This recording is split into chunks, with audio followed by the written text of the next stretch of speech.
আজকের ক্লাসটি আমি শুরু করছি আপাতত। এবং আজকের যে টপিকটি আমি আলোচনা করব সেটা খুবই একটি গুরুত্বপূর্ণ টপিক। ছোট টপিক কিন্তু খুব গুরুত্বপূর্ণ টপিক। তো আজকে আমরা মূলত একটা সুক্ত পড়ব, তো সেটার দিকে যাচ্ছি। ঠিক আছে, তাহলে দেখুন, এখানে প্রথমে লেখা আছে শুক্ল যজুর্বেদ এর শিব শিব সংকল্প সুক্ত। তো আমাদের নেটের সিলেবাসের অন্তর্ভুক্ত অনেকগুলো সূক্ত আমাদের রয়েছে যেগুলো পড়তে হয়, এবং আমি এক দুটো সূক্ত আপনাদের যেগুলো আগে পড়ানো আছে সেগুলো আমি পাঠিয়ে দিয়েছি। কারণ হচ্ছে যে সেগুলোর জন্য মানে যদি টাইমটা মানে অন্য কিছু করানো যায় সেই জন্য ওগুলো আমি পাঠিয়ে দিয়েছি। আরো কিছু সূক্ত আমি পড়িয়েছি, সেগুলো আমি পাঠিয়ে দেবো, এবং যেগুলো একদমই হয়নি সেগুলো নিয়ে আমি আলোচনা করব। তো আজকে সেরকমই একটা সূক্ত, যেটা হচ্ছে শুক্ল যজুর্বেদের অন্তর্ভুক্ত। তো দেখুন, আপনাদেরকে কিন্তু প্রথমত প্রশ্ন হতে পারে এরকম যে শিব সংকল্প সূক্ত কোন বেদের অন্তর্ভুক্ত, এটা হচ্ছে প্রথমত প্রশ্ন। তো সেটা আপনাকে জানতে হবে যে শিব সংকল্প সূক্ত শুক্ল যজুর্বেদের অন্তর্ভুক্ত, বা ধরুন দিল শুক্ল যজুর্বেদের অন্তর্ভুক্ত একটা সূক্তের নাম বলুন। তখন হয়তো ঋগ্বেদের দুটো অপশন দিল, একটা সামবেদের দিল, একটা যজুর্বেদ দিল। তখন ওটা দেখে বুঝতে হবে যে আপনাকে কোনটা শুক্ল যজুর্বেদের অন্তর্ভুক্ত। ঠিক আছে, এইভাবে আপনাদেরকে কিন্তু জানতে হবে, বুঝতে হবে। তো প্রথমে দেখুন, এইখান থেকে এই যে ছকগুলো রয়েছে প্রত্যেকটা দেখুন, আমি আলাদা করে ছক একটা পাঠাবো আপনাদের সুবিধার্থে। মানে এখান থেকে কিন্তু প্রশ্ন বেশ কিছু দেয়, দু তিনটে প্রশ্ন কিন্তু এই ছক থেকে চলে আসে, যে কে ঋষি, কে দেবতা, কে ছন্দ মন্ত্র ইত্যাদি গুলো কিন্তু দিয়ে থাকে মূলত। তো সেটাও কিন্তু আমরা এখানে আজকে দেখব। ঠিক আছে, তাহলে দেখুন, এখানে আমরা প্রথমত আজকে পড়তে চলেছি শিব সংকল্প সূক্ত, এবং সেখানে বলা হয়েছে যে ঋষি হচ্ছেন কে না, যাজ্ঞবল্ক্য হচ্ছে ঋষি। তাহলে আপনাকে মাথায় রাখতে হবে যে এটা হচ্ছে যাজ্ঞবল্ক্য হচ্ছে এর ঋষি। আর কি, যে দেবতা হচ্ছে মন। ঠিক আছে, দেবতা হচ্ছে মন, হচ্ছে এর দেবতা। ছন্দ হচ্ছে ত্রিশটুপ ছন্দে রচিত। জিজ্ঞাসা করবে যে শিব সংকল্পের মন্ত্রগুলো কোন ছন্দে রচিত। আবার একটু কঠিন করে বলতে পারে যে ধরুন হয়তো প্রথম শ্লোকের লাইনটা বলে দিল, তুলে দিল, এবং সেই শ্লোকের লাইন তুলে বললো কোন ছন্দ হয়েছে। ঠিক আছে, এগুলো দিতে পারে। তার সঙ্গে হচ্ছে মন্ত্র, বললো কতগুলো মন্ত্র রয়েছে, এরকম কিন্তু উল্লেখ করতে পারে। ঠিক আছে, এই বিষয়গুলো মাথায় রাখবে। ঠিক আছে, এবার ঋষি যখন রয়েছে যাজ্ঞবল্ক্য, যদি যাজ্ঞবল্ক্য যদি পরীক্ষার সময় দেয় যাজ্ঞবল্ক্যই লিখবেন। কিন্তু মূলত যে বৈদিক পরম্পরায় এটা অজ্ঞাত মানা হয়, যে কে ঋষি সেটা ঠিকঠাক জানা যায় না, কিন্তু প্রধানত ভাবে এখানে যাজ্ঞবল্ক্যকে স্বীকার করা হয়েছে। তো সেই অর্থে আপনারা যাজ্ঞবল্ক্যই কিন্তু বলবেন। তাহলে বলছে যে এটি শিব সংকল্প উপনিষদ বা শিব সংকল্প উপনিষদ নামে পরিচিত। এই সূত্রটিতে তাহলে কটা মন্ত্র আছে না, 6টি মন্ত্র রয়েছে, যা মনকে অভূতপূর্ব ক্ষমতায় সমৃদ্ধ বলে বর্ণনা করে, এবং এটিকে উচ্চতর শুভ এবং কল্যাণকর সিদ্ধান্তের সাথে দান করার জন্য প্রার্থনা করে। তাহলে দেখুন, এখানে বলা হচ্ছে বিষয়টা যে যা মনকে অভূতপূর্ণ ক্ষমতায় সমৃদ্ধ করে এবং একটি উচ্চতর শুভ এবং কল্যাণকর সিদ্ধান্তের সাথে দান করার জন্য প্রার্থনা করে। ওং যা জাগ্রত থেকে দূর দূরে দেখা যায়, ঘুমন্তদের ভাগ্যেও তা হয়। এবং সহজভাবে আমি বিষয়টা বলি আগে, আমরা কোনো শুভ অশুভ কর্ম সম্পাদন করে থাকি, নিজেদের দ্বারাই অনেক কিছু হয়ে থাকে, সেটা মানে সেই জিনিসটা মানে আমরা কতটা করছি সেটা কিন্তু মনটা কেন্দ্রীভূত করছে, মানে মনের ওপর কিন্তু এটা নির্ভরশীল। আপনার মন যদি চায়, আপনার মন অনুযায়ী কিন্তু আপনি কাজটা করবেন, এটাই স্বাভাবিক। তো সেই মনটা কন্ট্রোলটা থাকে দেখুন, আমাদের যে মস্তিষ্কের সঙ্গে একটা মনের যে গভীর সম্পর্ক, সেটাও আমরা কি হয় যে বিচ্যুত করে ফেলি, বা হয়তো ক্রোধ বশত আমরা কোনো খারাপ কাজ করে ফেলি, আবার শান্ত বশত কোনো ভালো কাজও করতে পারি। তাহলে এই যে বিষয়গুলো, এই বিষয়গুলো কিন্তু আপনাদেরকে যে মন যে বিষয়, সে মনটা কিন্তু কেন্দ্রিত হয়, মানে কেন্দ্রীভূত হচ্ছে, আপনার কন্ট্রোলে রয়েছে।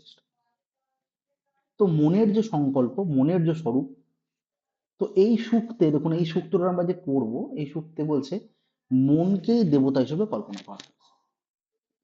সেই জন্য আমি দেবতা এখানে লেখা আছে দেখুন, যে মন হচ্ছে দেবতা। তাহলে বলছে এই সূক্তে মনকেই কি বলা হয়েছে, মনকেই দেবতা হিসেবে কল্পনা করা হয়েছে। বৈদিক চিন্তায় মন কেবল চিন্তার যন্ত্র নয়, মনই জ্ঞান, মনই কর্ম, ধর্ম, যজ্ঞ, মুক্তির প্রধান উপকরণ, এরকম কিন্তু বলা হয়ে থাকে। এবং সব শ্লোকগুলো পড়বেন, দেখবেন যে শেষে একটা লাইন আছে, এই যে তন্মে মনা শিব সংকল্পমস্তু। ঠিক আছে, এইগুলো কিন্তু আমরা দেখব। আচ্ছা, সঙ্গে শোনা যাচ্ছে? আচ্ছা, দেখা যাচ্ছে নাকি? আচ্ছা, ঠিক আছে, আমি আমি আরেকবার বলছি ছোট করে লাইনটা, যে আমরা একটা খুব ইম্পর্টেন্ট সূক্ত পড়ছি আজকে, সেটা হচ্ছে শিব সংকল্প সূক্ত, যেটা নেটের সিলেবাসে রয়েছে এবং প্রশ্ন আসে। তো সেহেতু মানে 6টা মন্ত্র আছে, বেশি নেই। তো ছোট ছোট উপর আমি আগে শেষ করছি।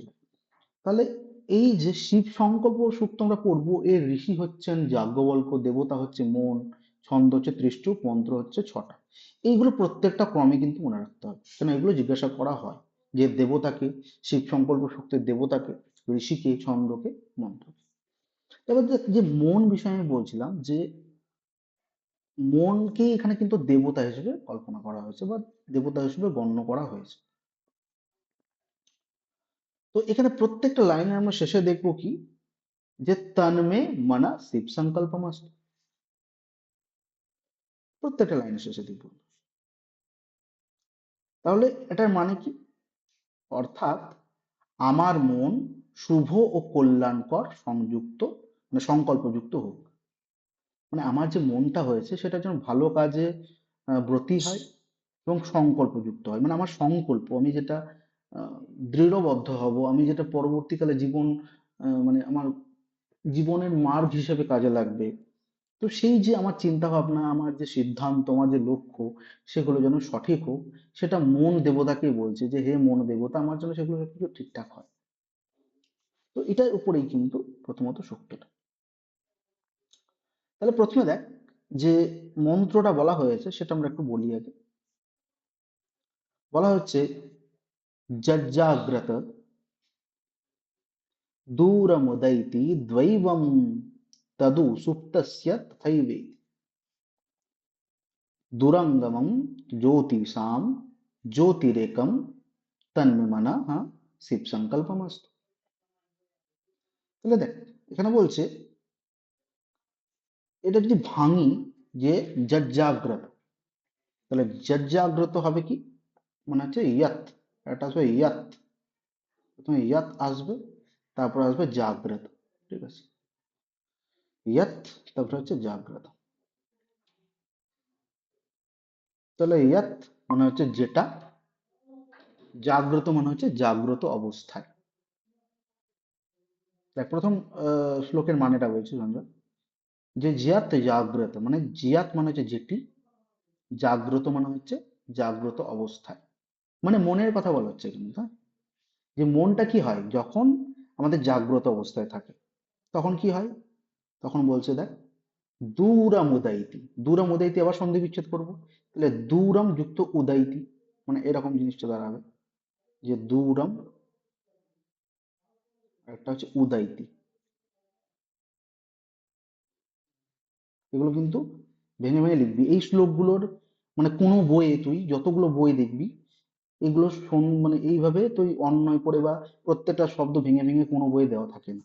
ঠিক আছে, তো সেই জন্য আমি আলাদা করে মানেগুলো বলে দিচ্ছি, খাতায় পরবর্তীকালে নোট করে। তাহলে দূরম উদয়তি, তা দূরম মানে হচ্ছে কি, দূরে, আর উদয়তি মানে হচ্ছে গমন করা, উদয়তি মানে উদিত, মানে এখানে হচ্ছে গমন করা। মানে মনটা কি করে, জাগ্রত অবস্থায় কি করে, দূরে গমন করে। মানে ধর, আমরা বসে আছি এখানে, মানে হয়তো তুই তোর মেসে বসে আছিস, তুই তোর যেখানে রুমে বসে আছিস, মনটা হঠাৎ করে বাড়িতে চলে যায়, বা হঠাৎ করে স্কয়ার ফিল্ডে চলে যাচ্ছে, হঠাৎ করে সিনেমা হলে চলে যাচ্ছে। কেন এগুলো হচ্ছে? কারণ হচ্ছে যে আমরা যেরকম চিন্তা করব, সেরকম মনটা কিন্তু আমাদের সেইভাবেই দূরে নিয়ে যাবে। তাহলে যা জাগ্রত মানে যে মনটা জাগ্রত অবস্থায় কি হয়, দূরমোদয়তি দূরে নিয়ে যায়। দ্বৈবম তদু সুপ্তস্য তথৈবি। দ্বৈবম মানে কি, দিব্য বা অলৌকিক যেটা দৈব, তদ, তদ মানে হচ্ছে সেই, সুপ্তস্য তথৈবি। সুপ্তস্য মানে কি, সুপ্ত অবস্থাতে, আমরা ঘুমন্ত অবস্থাতে। তথৈব, তথৈব মানে যে এখানে তথৈবেতি, তাহলে তথৈব ইতি, এটা যদি আমরা ভাঙি তাহলে দাঁড়াবে তথৈব ইতি, ঠিক আছে।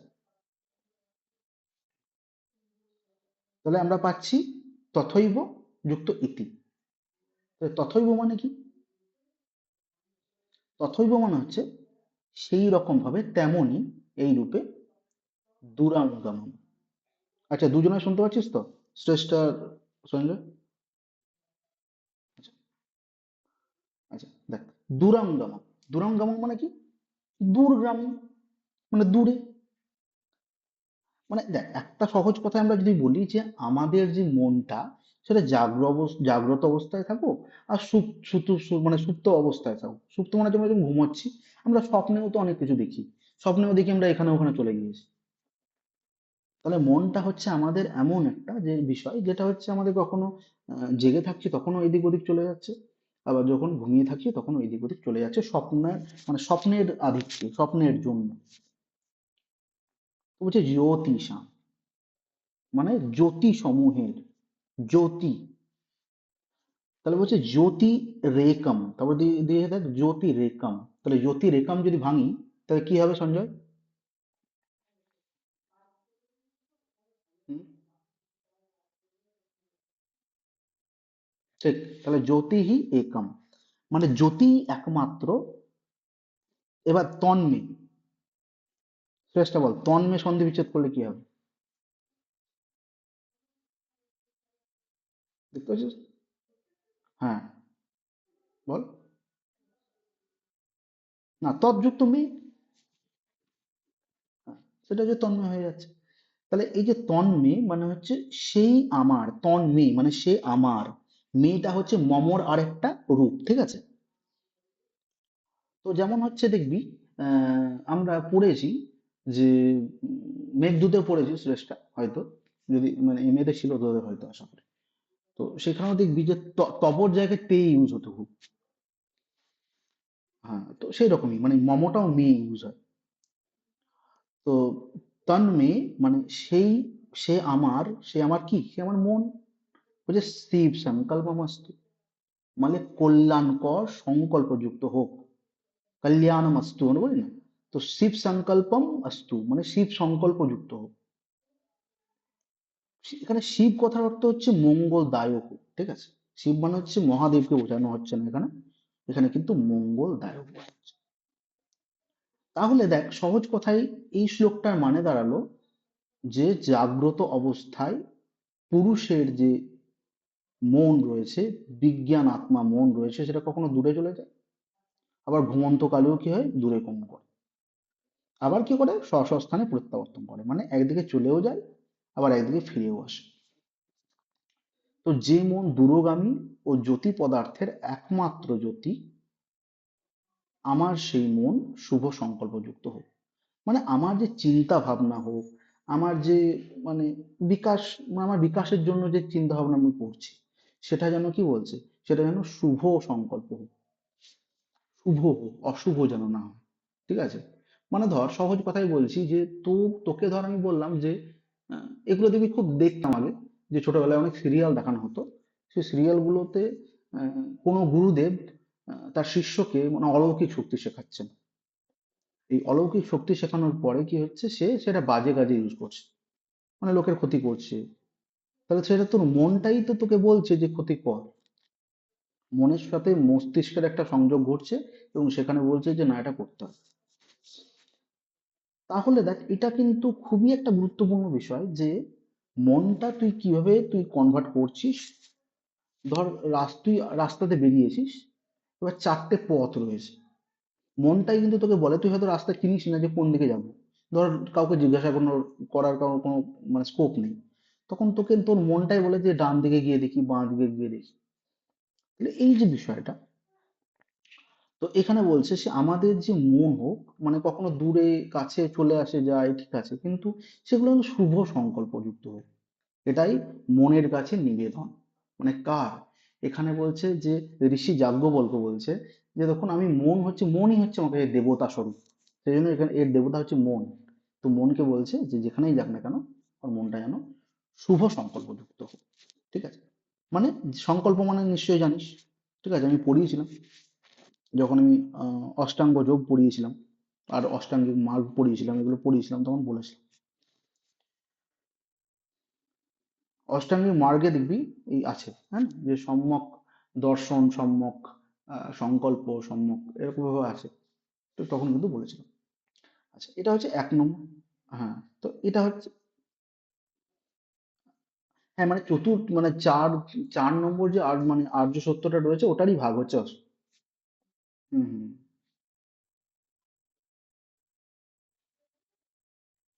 তো যাই হোক, তো এখানে দেখ প্রথম শ্লোকটা তোর বোঝা গেল তো, মায়াটা কি বলছে?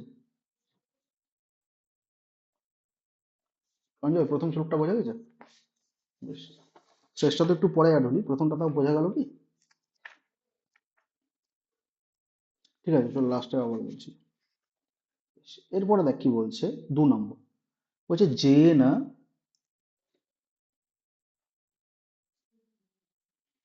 হুম, একদম কোন সূক্তের অন্তর্ভুক্ত, একদম ওটাই দেবে। এবং সেই জন্য শ্লোকগুলো কিন্তু খুব ভালো করে মনে রাখতে হবে, বা মনে থাকার দরকার নেই। আমার আমার একটা জিনিস ব্যাপার হচ্ছে তুই যেন সেটা মানে করতে পারিস, আর ওটা মানে করতে পারলেই তুই কোথায় থেকে নেওয়া হচ্ছে বুঝতে পারবি। আমার কিছু, হ্যাঁ কিন্তু ওইটা এইটা তো দেবে না, এইটুকু তো সবসময় দেবে না, হয়তো মাঝে 2 3টে ওয়ার্ড তুলে দেবে, মানে ধর এইটুকু দিল যে না কর্মাণ্য মনস্বী না যজ্ঞে, আর দিলই না, ধর এইটুকু দিয়ে দিল, তখন কি বলবি? তো সেই জন্য একটু লাইন পড়তে হবে। এবার দেখ আমার নিজেরও এত মনে থাকে না, কারোরই মনে থাকা সম্ভব না এত লাইন, কিন্তু মানে দেখলে যেন বোঝা যায় যে এটা এখান থেকে নেওয়া হচ্ছে, সেই জন্য অর্থগুলো ভেঙে বলা, আর কিছু না। নাহলে তো রিডিং করলেই তো হয়, তাই না? তাহলে আমি প্রত্যেকটা শব্দের অর্থ কেন ভেঙে বলছি? এই কারণেই, কারণ হচ্ছে যেন মনে থাকে আমাদের। কারণ দেখ পরীক্ষার সময় যখনই প্রশ্ন আসবে তখন কিন্তু সেই লাইনগুলোকেও ভাঙবি, তবেই কিন্তু সেটা হবে। যাই হোক, তাহলে সেকেন্ডটাতে দেখতে আমাদের কি বলা হচ্ছে, যে যে না কর্মাণ্য পশো মনীষিণ যজ্ঞে কৃণ্বন্তি বিদধেথেষু ধীরাः यत्पूर्व यक्षमन्तः প্রজানাম তন্মে মনসিব সংকল্পমস্তু। তাহলে আবার বলা হচ্ছে 2 নম্বর মনে বলছে যে না, যে না মানে হচ্ছে যার দ্বারা, তাহলে যার দ্বারা মানে কার দ্বারা? স্রষ্টা।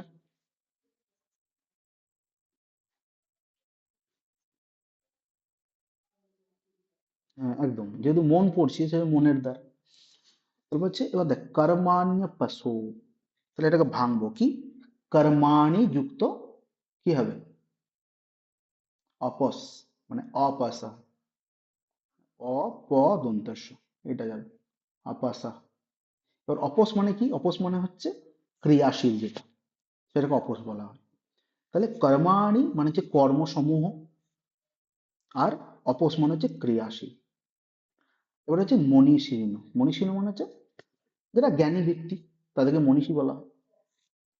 তো সেই মনীষীরা কি করে, যজ্ঞে, যজ্ঞে মানে হচ্ছে যজ্ঞে, কৃণ্বন্তি, কৃণ্বন্তি মানে সম্পাদন করে থাকে কি, বিদথেষু ধীরা, বিদথেষু মানে মানে সভায় বা যজ্ঞ, যজ্ঞ সভায় আর কি, সহজ কথা। ধীরা মানে হচ্ছে ধৈর্যশীলগণ। তাহলে দেখ একটা জিনিস দেখ, যখন কোনো যজ্ঞ কর্ম সম্পাদন হচ্ছে, তো যারা মেধাবী গণ রয়েছে, যারা মানে একটু বুদ্ধিমান গণ, তারা কি করছে, নিজে নিজের কর্ম করে যাচ্ছে তো, তারা ধীর স্থির ভাবে কর্ম মানে সেই ক্রিয়াটা কিন্তু ঘটিয়ে চলেছে। মানে কেউ মন্ত্র পাঠ করছে, সে মন্ত্র পাঠ একভাবেই করে যাচ্ছে, ঠিক আছে। দেখবি যে অনেক সময় অনেক জায়গায় যজ্ঞ হয়, যে পাতালেশ্বর হয়তো গিয়েছিস সকলে, তো বা হচ্ছে যে আমাদের এইখানটাতেও দেখবি খুব যজ্ঞ হতো, আমাদের 10 মন্ড কালীবাড়ি আছে না, তো হয়তো সঞ্জয় গিয়েছিস কিন্তু জানি না, শেষটা যেহেতু ওইদিকে বাড়ি সেহেতু এইদিকে এসেছে। 10 মন্ড কালীবাড়ি আছে না, গঙ্গার ধারে দেখবি একদম আছে যেখানে, একটু যোগ্য হয় আর কি। মানে যেখানেই ধরে নে যোগ্য কর্ম হচ্ছে, দেখ কোথায় মাইকে অ্যানাউন্স করছে তাদের কোনো যায় আসে কি? তারা তো নিজের যোগ্যটা করে যায়, তাই না? মানে সেটা আমি বোঝানোর জন্য বলছি, ঠিক আছে? বা তোদের তোদের ওখানেও তো অনেক কিছু যোগ্য বিধি হচ্ছে চেষ্টা, তাই না? কারণ সনাতন ধর্মের মধ্যে প্রচুর যজ্ঞবিধি হয়ে থাকে। এবার কে কি অ্যানাউন্স করলো, ঋষিদের ওটা কোনো যায় আসে না, বা যারা পূজা অর্চনা করে কিছু যায় আসে না, তারা কিছু শোনে না, তারা নিজের মন্ত্রটাই বলে থাকে। এখানেও সেটাই বলা হচ্ছে, যে যে না কর্মাণি, মানে যে কর্মসমূহটা, তাহলে যোগ্য কর্মক্রিয়ায়। হুম, ও বেলডাঙ্গা বাড়ি।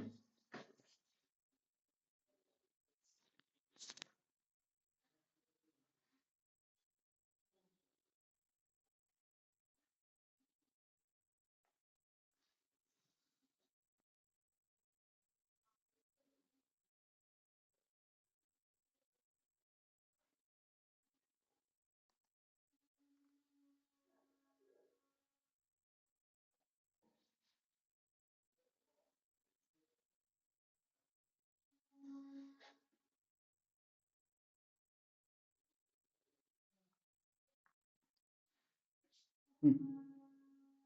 আরে সর্বত থাকে বললাম।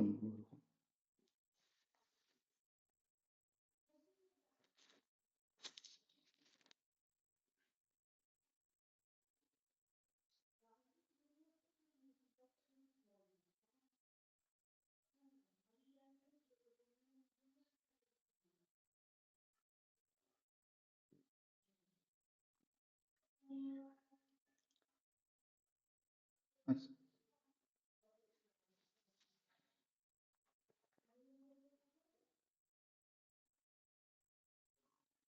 ও তোর থেকে ছোট রে অনেক। ও তোর থেকে ছোট অনেক।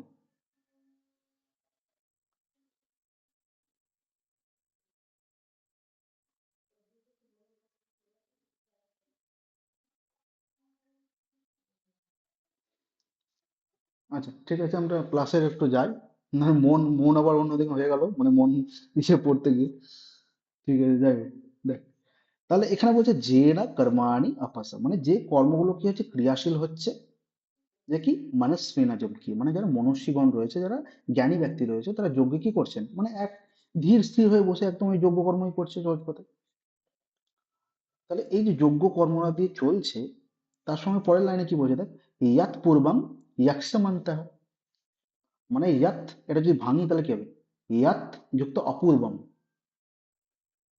তাহলে যেটি আগেই অদৃষ্ট, কি যাত অপূর্বম, অপূর্ব মনে হচ্ছে যেটা অদৃষ্ট, যেটা দেখা যায় না। পূর্ব মনে হচ্ছে আগের, কিন্তু এইখানে মূল অর্থ হচ্ছে যেটা দেখা যাচ্ছে না।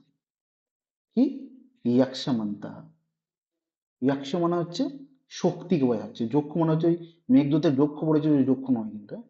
এখানে ইয়াক্ষ মানে হচ্ছে শক্তি, বা যেটা দেখা যায় না, গূঢ় তত্ত্ব, যেটা হচ্ছে লুকিয়ে রাখা। কি অন্তরে, আন্ত, আন্ত মানে হচ্ছে অন্তরে, প্রজানাম মানে প্রজাদের, তন্মে মানে শিব সংকল্পমস্তু, তাহলে সেই মন কি হচ্ছে, শুভ সংযুক্ত হোক। আচ্ছা, তাহলে দেখ এটার মানেটা কি বোঝাচ্ছে আসলে, যে এই মন্ত্রে বলা হয়েছে যে জ্ঞানী যারা রয়েছে, যারা ধীমান রয়েছে, যারা কর্মনিষ্ঠ রয়েছে, তারা কি করে, সেই ব্যক্তিরা যজ্ঞ করেন। সে মন, মানে সেটা কি করে যজ্ঞ করেন, না মনের শক্তির দ্বারাই করে থাকে। কারণ হচ্ছে যজ্ঞের প্রকৃত প্রাণ হচ্ছে কিন্তু মনোসংযোগ। তুই ধর যজ্ঞ করছিস, আর তুই দেখছিস কি এগরোল খাচ্ছে, কে চিকেন খাচ্ছে, কে কাটলেট খাচ্ছে, কি খাচ্ছে, ওসব দেখলে হবে না তো। কারণ মেলার মধ্যে সবই বসে, কিন্তু ধর যোগ্য ক্রিয়া যারা করছে তারা সেই এক মনে করছে। তাহলে বলছে সেটা মনের, মানে মনের সংযোগের দ্বারা সেটা হয়, ঠিক আছে? তো সেই প্রত্যেক প্রাণীর অন্তরে যে অপূর্ব শক্তি বিরাজ করছে, সেটাই হচ্ছে মন। তাহলে এখানে যজ্ঞ বলতে দেখ, যজ্ঞ এখানে কেবল অগ্নিহোত্র যোগ ইত্যাদি নয় কিন্তু, এটা হচ্ছে নিত্য নৈমিত্তিক কর্ম, এটা হচ্ছে সামাজিক কর্তব্য, এটা হচ্ছে আত্মশুদ্ধির প্রতীক। আত্মশুদ্ধির প্রতীক মানে, মানে মনটাকে শুদ্ধ করার যে প্রতীক, সেটা হচ্ছে যজ্ঞ। যজ্ঞতে আমাদের ত্যাগ করি সবকিছু, তাই না?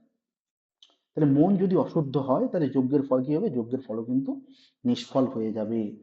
তাহলে সেই জন্য বলছি, সহজ কথায় কি বলবো দেখ, আজকে সঞ্জয়কে বলছি যে সঞ্জয় তুই ধর যজ্ঞ করছিস, ঠিক আছে, তুই ধর এখন ধরে নে কিছুক্ষণের জন্য তুই ব্রাহ্মণ, তুই যজ্ঞ করছিস, তাহলে তোর ধর, তোর সামনে ধর কিছু একটা এমন কেউ, মানে যেটা খাবার খাচ্ছে, যেটা তোর খুব কাছে, তোর কাছে খুব প্রিয়, কিন্তু বলছে না, সেই সময় তোকে, তোর মনটাকে বলছে, হে মন, আমার মন যেন ওই দিকে ডাইভার্ট না হয়ে যায়, সেটা তুমি দেখো, আমি যেন যোগ্য ক্রিয়াটা ঠিকঠাক সম্পন্ন করতে পারি।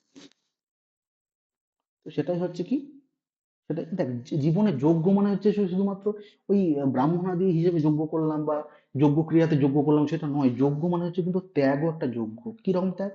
মানে ধর ক্লাস করছিস, আমাদের ছোটবেলায় তো আমরা খুব করতাম যে, আমি তো ধর গ্রামের স্কুলে পড়েছি, মানে গ্রামের বাড়ি ছিল, এবার সেখানে স্বাভাবিক এটা যে গরু মোষ এগুলো চড়ে বেড়াবে, সামনে পুকুর থাকবে একটা স্কুলের সামনে, এরকম থাকে, আমারও ছিল।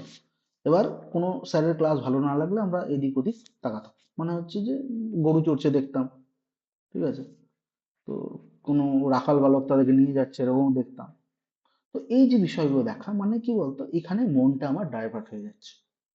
তাহলে এই যে পরারূপী যজ্ঞে, সেই যজ্ঞে আমার মনটা থাকছে, বলছে সেটা যেন না হয়, ঠিক আছে। তো এটাই কিন্তু সেকেন্ডের মানে আসলে। তাহলে দেখ, যার মনের দ্বারা কর্মনিষ্ঠ, মেধাবী, ধীমান ব্যক্তিগণ যজ্ঞে কি করেন, যজ্ঞের বিধি বিধান সমূহের কর্ম করে থাকেন, মানে তার যেগুলো কাজ আর কি।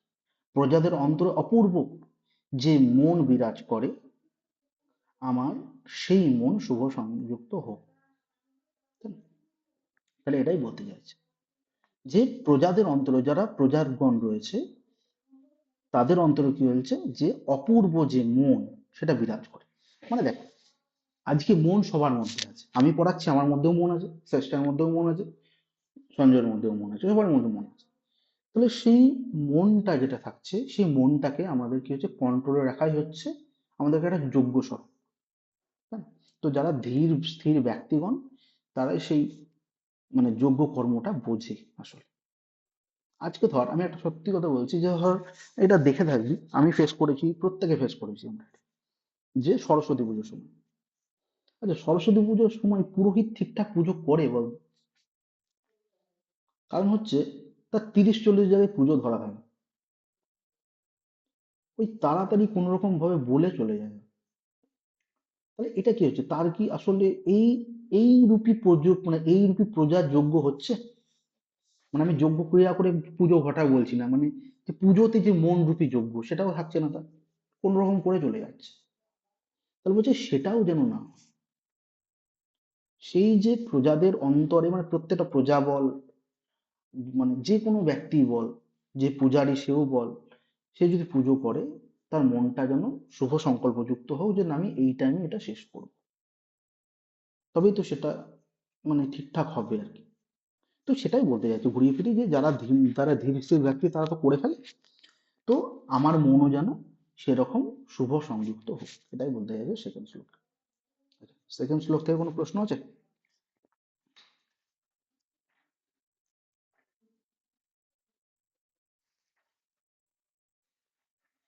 বলবি, যদি থাকে কোনো প্রশ্ন করতে পারিস। রেসলেস্টার নেই তো?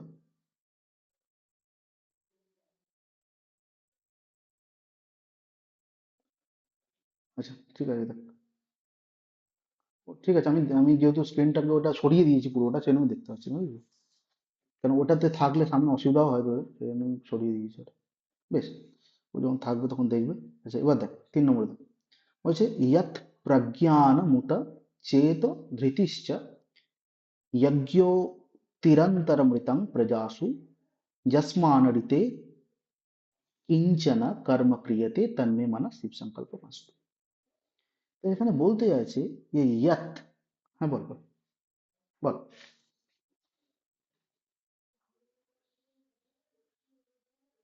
শ্লোক লিখবি, আমি প্রত্যেকটা পদের মানে বলছি, সেই পদগুলো সহ মানে লিখবি, তারপর অনুবাদটা লিখবি পুরো। হুম, একদম লিখে নিবি। অনেক তো হবেই, এইগুলো তো ভেঙে পড়তে হবে। বেদের খাতা লিখবি, বেদ তো একটা বেদের মধ্যে রাখবি সব। হুম, তাহলে সূক্ত তো বেদের মধ্যেই পড়ছে।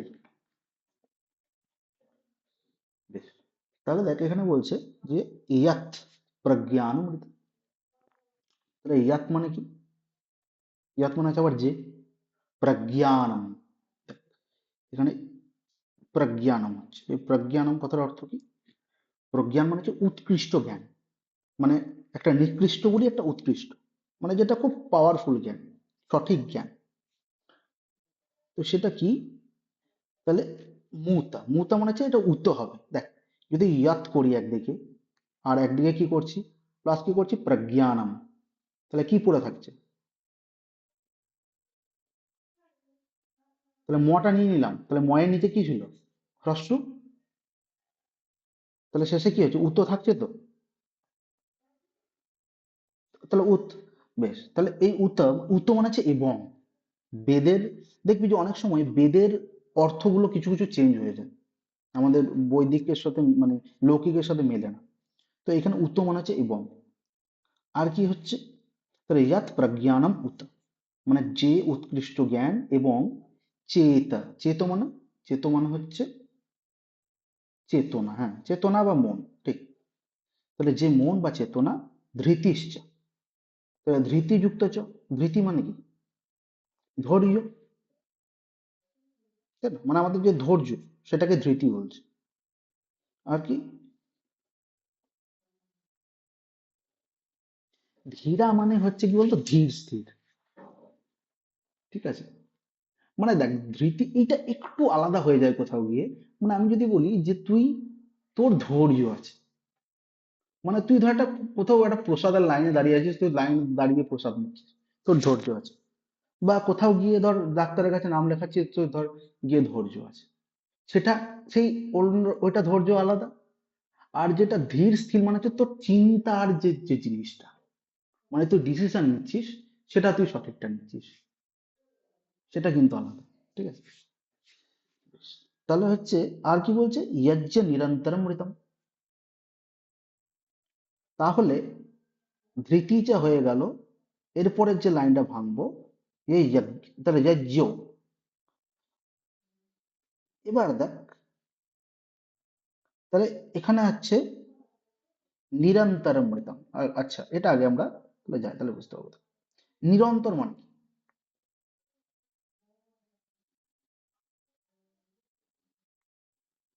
হ্যাঁ একদম, প্রতিনিয়ত।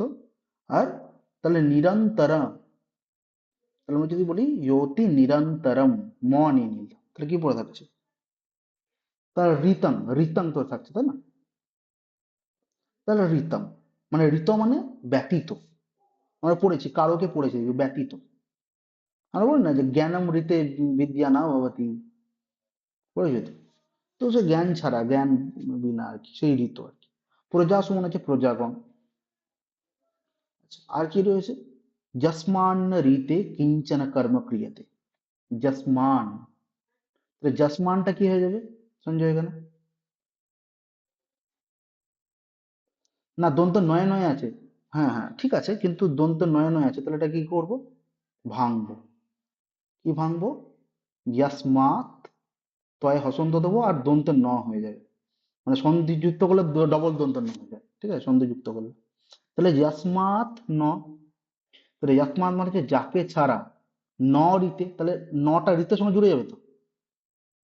তাহলে যাকে ছাড়া ন রিতে, যাকে ছাড়া ব্যতীত নয়, এরকম হয়ে যাচ্ছে অর্থটা, যাকে ছাড়া ব্যতীত নয়, কিঞ্চনা, কিঞ্চ মানে হচ্ছে কোনো, কর্ম মানে হচ্ছে কর্ম। তাহলে মন ছাড়া কোনো কর্ম সাধিত হয় কি? তো সেই মনটাকে দেখ ইন্ডিকেট করছে ডাইরেক্ট, ঘুরিয়ে ফিরে ওটাকেই বলছে। যে তাহলে দেখ, যে মন উৎকৃষ্ট জ্ঞানের জনক, তাহলে হচ্ছে উৎকৃষ্ট জ্ঞান আমরা খুব সহজেই নিই, মানে আমাদেরকে যদি উল্টো পাল্টা কেউ জ্ঞান দেয়, মানে যেটা শুনতে ভালো না লাগে, যেটা ইয়ে হয়, সেটা আমরা নিই না চট করে।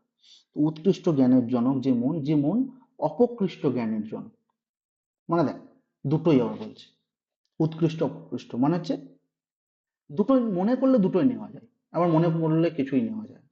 মন হচ্ছে এটাই, তুই ভালো জিনিসকেও গ্রহণ করছিস, আবার খারাপ জিনিসকেও গ্রহণ করছিস, যেটা তোর ভালো লাগছে সেটা গ্রহণ করছিস। এবং যে ধৈর্যের আধার স্বরূপ, তাহলে কে ধৈর্য বহন করে? আমাদের মাইন্ড কি ধৈর্য করে? ধৈর্য ধরে না মাইন্ড, কিন্তু আমাদের কিন্তু মনটাকে আমাদের বোঝাতে হয় যে আর 10 মিনিট দাঁড়িয়ে যা, তাই না? দেখবি যে আমাদের এমন কিছু সিচুয়েশন হয় যেখানে মনে হয় যে আর 10 মিনিট একটু ওয়েট করলে ভালো হয়। তো এই 10 মিনিট পরে বা যে কোনো কাজে হচ্ছে মনটাই কিন্তু আমরা ধারণশীল করে রাখছি। ঠিক আছে?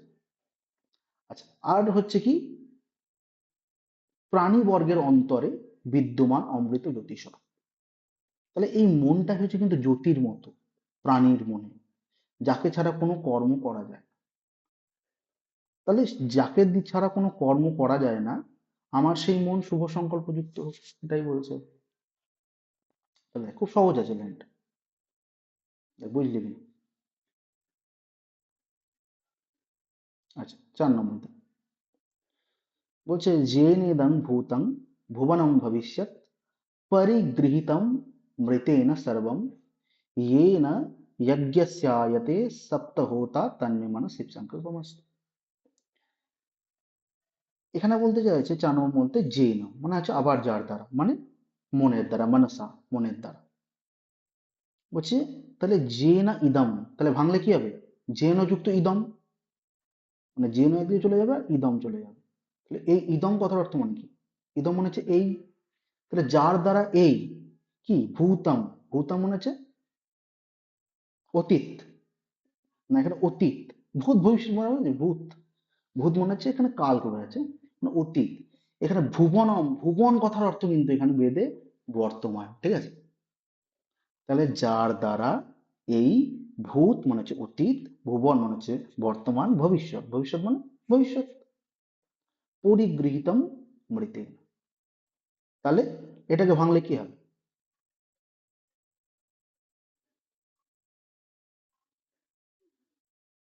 পরিগৃহীতম যুক্ত পরিগৃহীতমটা লিখলাম না, পরিগৃহীতম বলে দিলি অমৃতেন, হচ্ছে না? তাহলে পরিগৃহীতম অমৃতেন। তাহলে পরিগৃহীত মানে হচ্ছে পরিবেষ্টিত, অমৃত মানে হচ্ছে অমৃতের দ্বারা, তাহলে তৃতীয় এক বচন করা হয়েছে অমৃতেন। তাহলে মানে পরিবেষ্টিত অমৃত দ্বারা কি সর্বম মানে হচ্ছে সমস্ত, যেন মানে হচ্ছে যার দ্বারা, যজ্ঞস্তায়তে মানে যজ্ঞ, এটা ভাঙলে কি হবে? যজ্ঞ বিসর্গ যুক্ত তায়তে। ঠিক আছে? কারণ এটা স্বজাত বিসর্গ, বুঝলি তো? ওটা দন্ত স চলে আসে তখন, যজ্ঞস্তায়তে এরকম হয়ে যায়, দন্ত সহায়তা হয়ে যায়। তাহলে যজ্ঞ যুক্ত তায়তে, তায়তে মানে মানে বিস্তৃত হওয়া। ঠিক আছে? তায়তে মানে হচ্ছে, তাহলে যার দ্বারা যজ্ঞ বিস্তৃত হয়। আর কি বলছে? সপ্তহোতা, সপ্তহোতা মানে হুম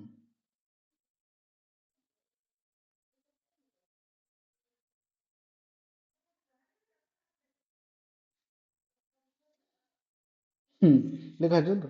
তাহলে সাত হোতা মানে হচ্ছে যজ্ঞের সাত্বিক কার্যকর শক্তি, মানে 7 জন মিলে ধর যজ্ঞ কর্ম, মানে এটা তো যজ্ঞ বেদী। তাহলে এখানে একজন বসে আছে, দুজন বসে আছে, তিনজন, চারজন, পাঁচজন, ছজন, সাতজন। আমরা সপ্ত ঋষির বর্ণনা পাই তো, যজ্ঞ করলে সব 7টা ঋষি লাগে কিন্তু। তো সেটাই বলছে হোতা। তাহলে হোতা আর আমরা পড়েছিলাম, হোতা আর রত্ন। তাহলে হোতা কে হচ্ছে? যজ্ঞের পুরোহিতকে হোতা বলা হয়তো, বিশেষণ পড়েছিলাম। তাহলে আমি আমি মনে রাখতাম, আমি প্রথম কনফিউজ হয়ে যেতাম, যে আমি মনে রাখতাম যে হাতা দিয়ে যেহেতু তাকে নৈবেদ্য সারমান, হাতা দিয়ে তো যেহেতু তোর ওই ঘি দেওয়া হয়, অর্ঘ্য দেওয়া হয়, সেই জন্য তাকে হোতা মনে রাখতাম। ঠিক আছে? তো সেই ঋত্বিক মানে হচ্ছে, দেখ হোতা হচ্ছে যে মেন যজ্ঞ আছে, সেই যজ্ঞ বেদিতে ধর কিছু দান করছে। ঠিক আছে?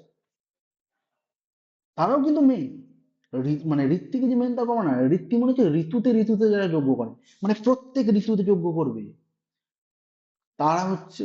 ঠিক আছে? এবার দেখ ব্যাপারটা হচ্ছে যে,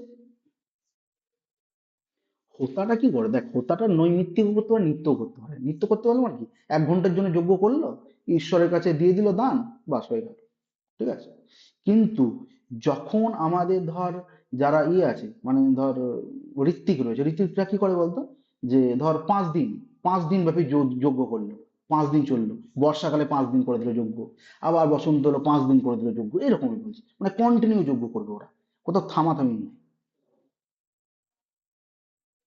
ঠিক আছে? কিন্তু এরা কিন্তু যারা হোতা আছে তারা কিন্তু যজ্ঞ করবে 1-1.5 ঘন্টা করবে, আবার নিজের যে কাজ ধর খাওয়া দাওয়া সবকিছু করবে, ঠিক আছে? কিন্তু ওরা একটানা যজ্ঞ করে, ঠিক আছে? তখন কিন্তু খায় কিছু না। যাই হোক, তো এরপরে দেখ তাহলে কি বলতে চাইছে যে, আচ্ছা কোথায় ছিলাম বলতো, এই 4 নম্বর শুরু করেছিলাম তো, হ্যাঁ। তাহলে জাস্ট তাই হতে মানে হচ্ছে সপ্তহোতা, হ্যাঁ সপ্তহোতা মানে হচ্ছে ধরো সাতটা, 7 জন যে আমাদের কার্যশীল কার্য করছে সেটাই বলছে। তন্ময় মানে শিব সংকল্পমস্তু। তাহলে এই লাইনটা শেষের লাইনটা তো একই অর্থ। তাহলে এখানে বলতে চাইছে যে এইখানে মনকে দেখ বলা হচ্ছে কি, মনটা হচ্ছে অতীত, বর্তমান এবং ভবিষ্যৎ কাল, এই তিনটের জ্ঞানের আধার স্বরূপ। কারণ আমরা আমরা দেখ মনে মনে আমরা অতীতকালেও চলে যেতে পারি, মনে মনে ভবিষ্যৎকালেও চলে যেতে পারি। দেখ ভবিষ্যতে কি হবে কি হবে না আমরা জানি না, কিন্তু ভবিষ্যতে আমরা চলে যাই দেখবি মনে মনে যে আচ্ছা হ্যাঁ কালকে এরকম করব, ক্লাসটা এরকম থাকছে, মানে এরকম আমাদের চিন্তা ভাবনা হয়। যে বহরমপুর গিয়ে কালকে ভাবছি যে ব্রিজের জ্যামে ফেসে গিয়েছি, মানে এটা আমরা দেখবি যে শুধু শুধু ভাবি। তো সেটাও তো ভবিষ্যৎকালে মনটা চলে যাচ্ছে, তাই না? সে নিজের জিনিসটাকে তৈরি করছে। এবং এই মনটা কি হচ্ছে, তাহলে যজ্ঞকে 7 হোতার দ্বারা বিস্তৃত করছে। মানে যেরকম 7টা হোতার দ্বারা যজ্ঞ কর্ম পরিচালনা হচ্ছে, তেমন হচ্ছে 7টা হোতাও যেন আমার মনটাকে কি করছে, কার্যশক্তি হয়ে করছে। এবার দেখ এই জিনিসটাকে আরো সহজ করছি। আগেকার দিনে সিনেমাতে হতো না, একটা আয়না থাকতো, যে লোকটা দাঁড়িয়ে আছে আয়নার সামনে, একটা দুষ্ট লোক মানে ওরই চরিত্রের লোক, যে তোর এটা করিস না, মানে এটা তোর করা উচিত নয়, কিন্তু কেউ বললো এই তোর এটাই করা উচিত, কেউ বললো এসব ভেবে তোর কি লাভ, বলে তো। এ- হ্যাঁ এই এই এই প্রতিবিম্বগুলো দেখেছিস কিন্তু সিনেমাতে দেখবি। তাহলে এইরকম মনটা কিন্তু হচ্ছে একার দ্বারা পরিচালিত হচ্ছে না, এই মনটাও মাঝে মাঝে বিভক্ত হয়ে যায়। তো ওই 7টা ভাগ রয়েছে মনে। কারণ দেখ যখন আমরা পড়তে যাব তখন আমাদের দেখবি জীবনের কিছু চক্র আছে। শক্তিমান দেখেছিস তো?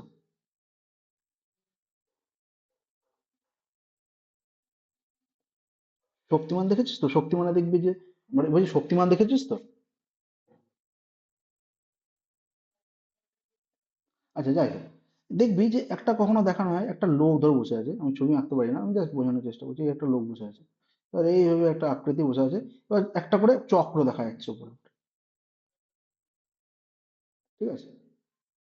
তো এই চক্রধারী কিন্তু আমাদের মনটাকে মানে কন্ট্রিবিউট করে বা মানে কন্ট্রোল করে, বুঝলি তো? নামগুলো একটু বলছি, পরে এগুলো একটু পড়বি, তাহলে ভালো লাগবে দেখবি জিনিসগুলো। সবসময় যে পরীক্ষার জন্য জিনিসটা না, জানার জন্য দরকার।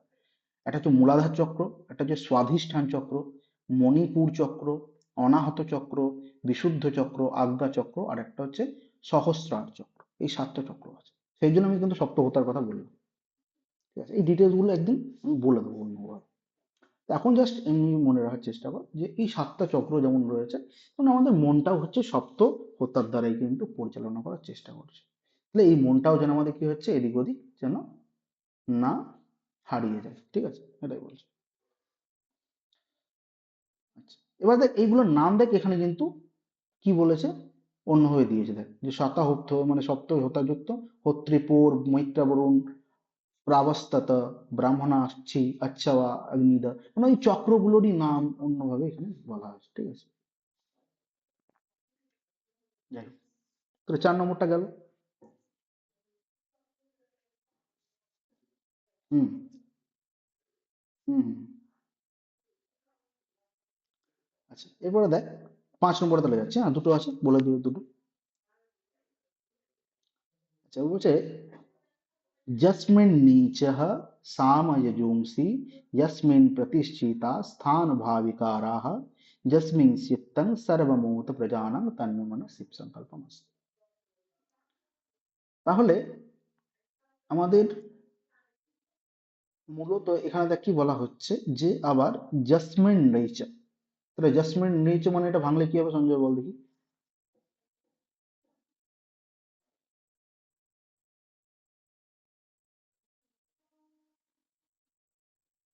না, এটা হচ্ছে জসমিন। জসমিন তারপরে কি হবে? জসমিন রিচা, ঠিক আছে। রিচ মানে হচ্ছে এখানে ঋক মন্ত্র, ঠিক আছে, মানে যে মনের মধ্যে ঋক মন্ত্র, আর সাম মানে হচ্ছে সাম মন্ত্র, ঠিক আছে, আর যজুংসি মানে হচ্ছে কি, তাহলে যজুর মন্ত্র। বেশ। আর তাহলে তাহলে যে মনের মধ্যে কি করছে ঋক মন্ত্র, সাম মন্ত্র, যজুর মন্ত্র, কি করছে না প্রতিষ্ঠিতা, মানে এগুলো হচ্ছে প্রতিষ্ঠা করছে, ঠিক আছে। আর কি করছে, আর বলছে যে যেটা, যে মন রথনাভাবিকা, রথনাভাবিকার মানে হচ্ছে, রথনাভ মানে কি,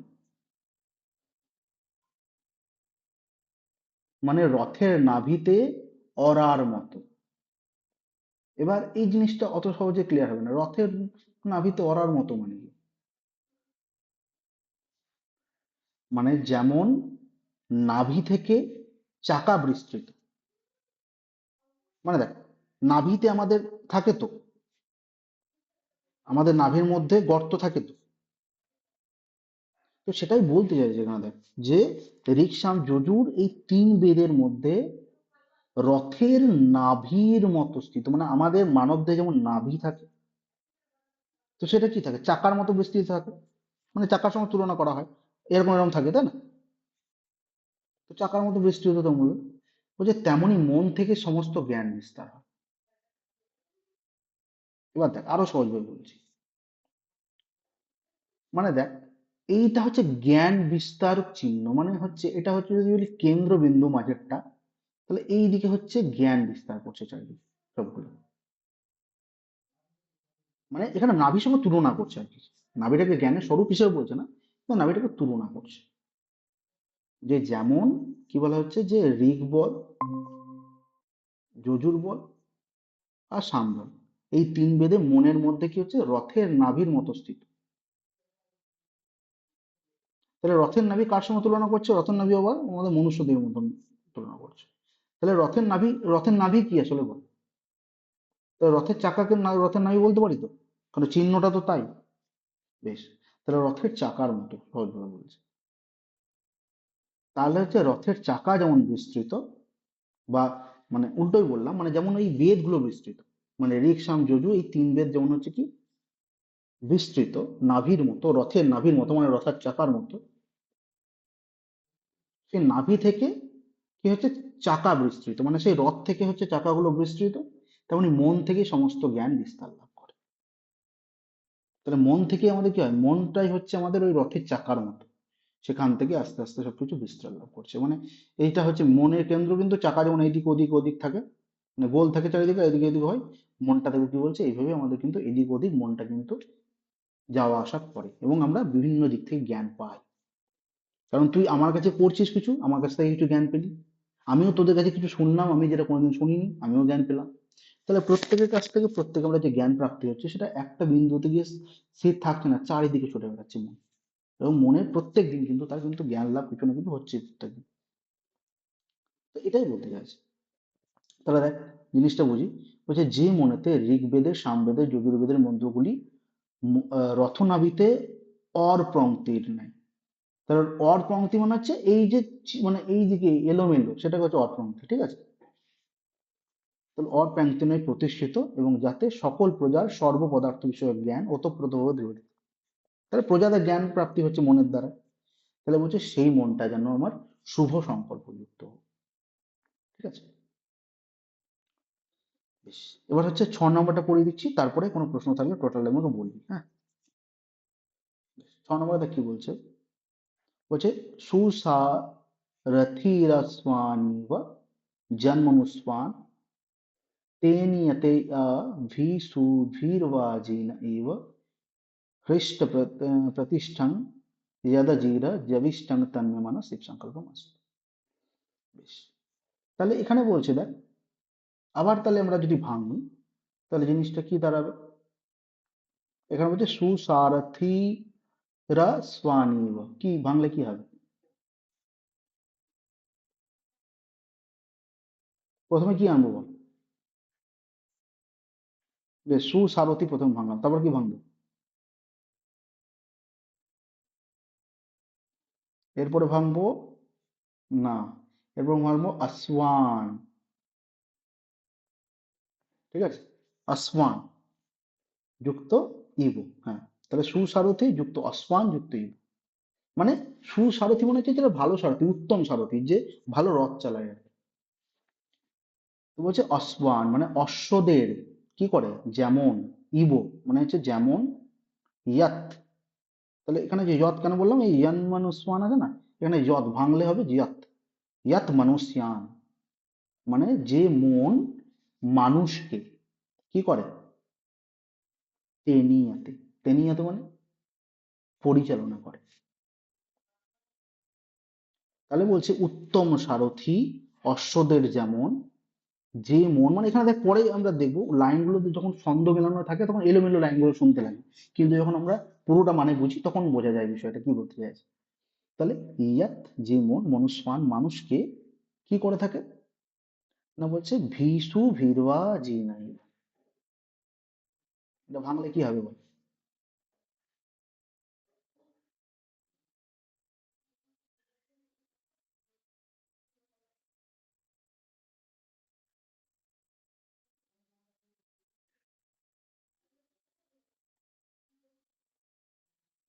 এবার দেখ এইটা কেন হচ্ছে তোদের কাছে অসুবিধা। আচ্ছা, এটা এটা কেন অসুবিধা হচ্ছে, দেখ এইটার সঙ্গে জুড়তে হবে, শুধু এই লাইনটা বললে হবে না। মানে আমরা আগেটা কি বলেছি, তেনিয়াতে, তাহলে তেনিয়াতে মানে কি, এখানে লুপ্ত আকার আছে, তো যখন ভাঙবো তখন এটা কি লুপ্ত আকারটা এমনি অকার হয়ে যাবে, তাই তো। তাহলে একটা হবে অভি, মানে এটা আগে চলে আসবে অভি, না এখানে শুধু হবে অভি, তারপর কি হবে, তারপর সুভি, অভি সুভি একসাথে একটা একটা পদ এটা, অভি সুভি, অভি সুভি মানে হচ্ছে রশ্মি দ্বারা, দড়ি দ্বারা আর কি। তারপরে দেখ বিসর্গ হয়ে যাবে, রেপটা বিসর্গ হয়ে যাবে, তাহলে কি পড়ে থাকবে, বাজিনা, বাজিনা কাকে বলা হয়, ঘোড়াকে, ঠিক। তাহলে বাজিনা এইবা মানে হচ্ছে যে দ্রুতগামী অশ্বের মতো, এখানে বলতে চাইছে দ্রুতগামী অশ্বের মতো। বেশ, এবার তোমার নিচে কি বলছে, বলছে হিত প্রতিষ্ঠান, তাই তো? তাহলে হিত প্রতিষ্ঠান মানে কি, মানে প্রতিষ্ঠিত, প্রতিষ্ঠা মানে প্রতিষ্ঠিত। হুম। আর কি বলছে, ইয়াদ জিরা, ইয়াদ জিরা মানে জরারোহী, হ্যাঁ জরাহীন, কিন্তু এটা ইয়াদ জিরোটা ভাঙলে কি হবে, ইয়াদ যুক্ত অজিরো হয়ে যাবে। হুম।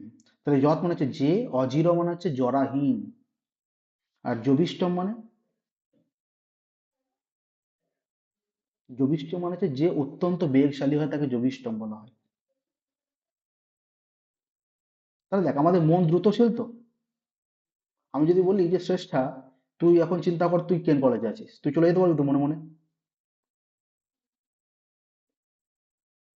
তাহলে মনটা গতিশীল তো। তো সেই মনের কথাই বলছে দেখ, বলছে যখন সুসারথি যেমন রথের অস্ত্রদের সুষ্ঠুভাবে পরিচালিত করে, এবং যেমন রশ্মি সংযমের দ্বারা অশ্বদের নিয়ন্ত্রণ করে। তাহলে দেখ সহজ কথাই হচ্ছে যে যখন সারথি যখন রথ চালাচ্ছে, তার হাতে যখন লাগাম আছে, সে যখন চেষ্টা করছে তখন ঘোড়াদেরকে কি হচ্ছে, ওই রশ্মির দ্বারা বা ওই লাগামের দ্বারা তাকে আগে নিয়ে যাচ্ছে, আবার যখনই তাকে মনে হচ্ছে যে আর যেতে দেওয়া যাবে না তখন তাকে নিয়ন্ত্রণ করছে। তেমনই হচ্ছে মন মানুষকে উপযুক্ত কর্মে প্রবৃত্ত করে, আবার নিয়ন্ত্রিতও করে। মানে আমরা যদি মনে করি মনটাকে নিয়ে যাব, আবার কিন্তু সেটাকে ঘুরিয়েও নিয়ে আসতে পারি। বলছে যে মন হৃদয়ে প্রতিষ্ঠিত, জরারোহিত, অতিশয় বেগশালী, আমার সেই মন শুভ সংকল্পযুক্ত হোক। তাহলে যে মন আমার হৃদয়ে রয়েছে, প্রতিষ্ঠিত মানে কি রয়েছে, জরারোহিত, তাহলে মনের কোনোদিন জরা হয়, আমাদের শরীর জরাজীর্ণ হয়ে যেতে পারে, কিন্তু মনের কোনো জ্বর আসে না, সেজন্য মনকে বলছে জরারোহিত, অতিশয় বেগশালী, এখান থেকে ওখানে চলে যাচ্ছে গরম। মানে আমি নিজে এখন রাজগীরে আছি, আমি যদি মনে করি আমি বহরমপুরে, মানে বহরমপুর যাবো এখন, যে মেলা হচ্ছে, খাদি মেলা হচ্ছে বা কিছু হচ্ছে, আমি মনে মনে চলে যাবো সেখানে, কিন্তু ডাইরেক্ট যেতে পারবো, সরাসরি যেতে পারবো না, মনটা চলে যাবে। তাহলে এই যে বিষয়টা, সেই যে অত্যন্ত বেগশালী মন, সে আমার মন যেন সেই সম্পর্ক যুক্ত। আচ্ছা, এই বলা হচ্ছে। তাহলে দেখ, এটুকুর মধ্যে যদি কোনো মানে জিজ্ঞেস করা থাকে বা কিছু বুঝতে না পারিস বল।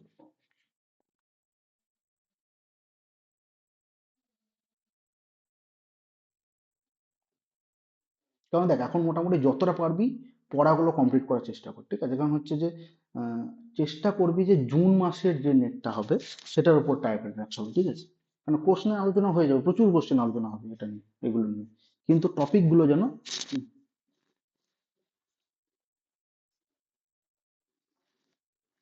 ঠিক আছে। আমি একটু কোশ্চেন, আমি একটা কাজ করব, আমি কোশ্চেন মানে ইয়েগুলো আলোচনা করবো। হুম।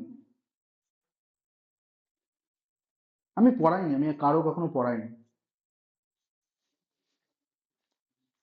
হুম।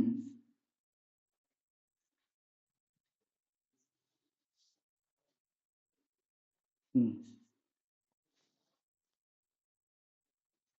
হ্যাঁ, সেগুলো তো করাবোই। এটা ধর আর মোটামুটি 2 মাস হতে হতে দেখবি যে প্রায় শেষ হয়ে গিয়েছে, তখন তো আমি ওগুলো নিয়ে একটু আরো জোরদার ইয়ে করবো। হুম, সেটা অবশ্য।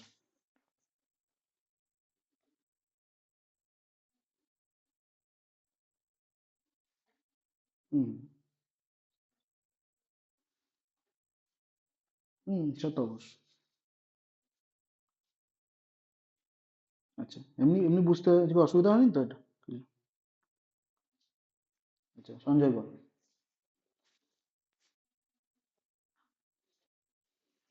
আচ্ছা, এগুলো একবার ভেঙে ভেঙে খাতা কিন্তু নিজেদের লিখে রাখবি, ঠিক আছে? কারণ হচ্ছে নাহলে কি বলতো, যতই মনে করিস যে ভিডিও পড়ে আছে, রেকর্ড পড়ে থাকছে, পরে আর কেউ দেখবি না, মানে এখনই এগুলো কাজ হয়ে যাবে দিনে, তাহলে কিন্তু চাপটা হবে না।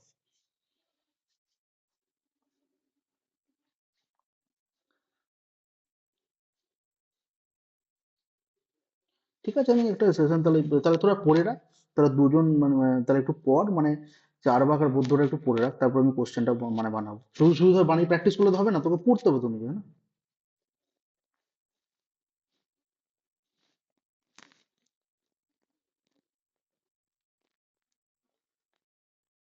এবার দেখ, যেদিন ধার্য করা হবে তাহলে আমাদের যেগুলো পড়া হচ্ছে।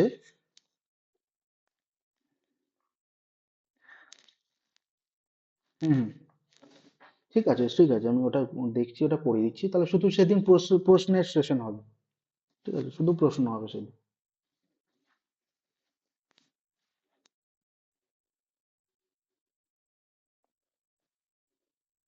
আমি একটা কাজ করছি, আমি কালকের জন্য একটা কাজ করছি, শোন, কালকের জন্য একটা কাজ করছি, সেটা হচ্ছে কালকে যে নতুন টপিকটা পড়াবো। আচ্ছা, কালকে ক্লাস করতে পারবি না। ঠিক আছে, আমি 9টা সাড়ে 9টার মধ্যেই আমাকে তোকে পড়াতে হবে। তাহলে ঠিক আছে, আমি সাড়ে 9টা থেকে কালকে পড়াবো, ঠিক আছে? এবার শোন, আমি একটা কাজ করতে পারি।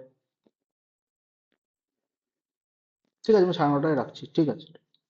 বেশ, দেখ আর একটা জিনিস তোদেরকে বলে রাখি, একটা কাজ আমি এখন করছি, সেটা ক্লাসটা হচ্ছে মোটামুটি 40-45 মিনিট মতো থাকবে। বাকি যে 15 মিনিট বা 20 মিনিট থাকবে বাকি ক্লাসে, সেটা হচ্ছে মানে আজকে যেমন কি পড়ালাম, শিব সংকল্প পড়ালাম, তাহলে কালকে নতুন একটা টপিক পড়াবো, কিন্তু কালকে যে প্রশ্নগুলো আলোচনা করব সেটা হচ্ছে শিব সংকল্পের উপরে হবে। মানে শিব সংকল্পের হয়তো 15টা প্রশ্ন থাকবে। আচ্ছা, ঠিক আছে। হ্যাঁ, তাহলে 3টে দর্শন করা, চার চার বা বৌদ্ধ জৈন, এমন কিছু বড় নেই, সামান্য পরিচয়টা দেখে রাখবি। সামান্য পরিচয়টা দেখে রাখবি, আমি প্রশ্ন রেডি করে রাখবো মোটামুটি ধর 20-25টা প্রশ্ন রেডি। হুম, মানে নাস্তিক দর্শনটা করে নে। ঠিক আছে, আমি মোটামুটি সাড়ে 9টার সময় তাহলে কালকে লিখে দেবো, ঠিক আছে? ঠিক আছে, তাহলে আজকে এটুকুই থাকলো। ঠিক আছে, শুভরাত্রি।